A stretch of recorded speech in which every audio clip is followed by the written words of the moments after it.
when the judge in Kankakee County ruled that the elimination of cash bail violated the Illinois state constitution, and then the Supreme Court in our state upheld that or stayed it until the full appellate process could be heard.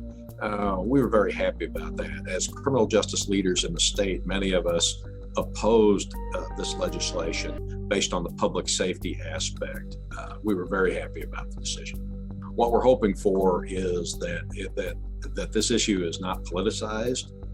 There's a 5-2 Democrat to Republican majority on the Illinois Supreme Court.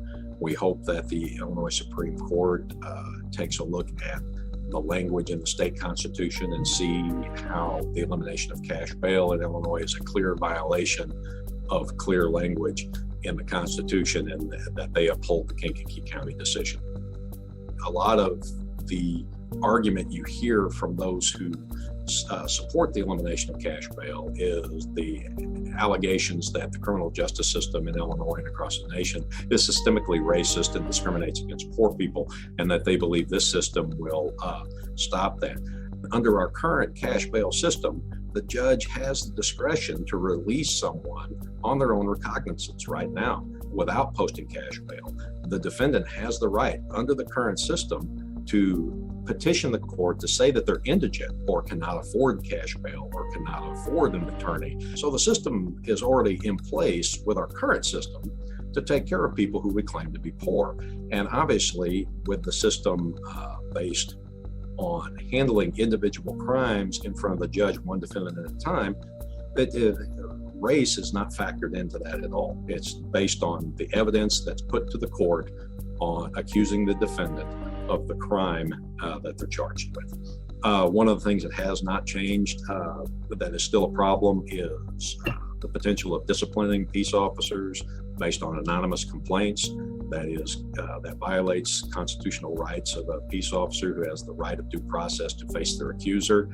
And so that has remained unchanged. And a peace officer is not a lower class citizen. A peace officer has the same constitutional rights as every other citizen in this country. And then to suddenly say that they can be disciplined based on an anonymous complaint and the accuser does not have to come forward, that's not constitutional, and it's not proper.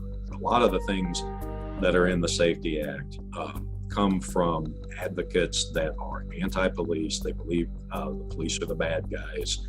And law enforcement leaders are really tasked not to align themselves with this thinking, not to think that there's compromise when there's a group of people that just believe that cops are racist, that cops are murderers, that cops are all these ugly things that you hear about from anti-police people on social media and other forms of media.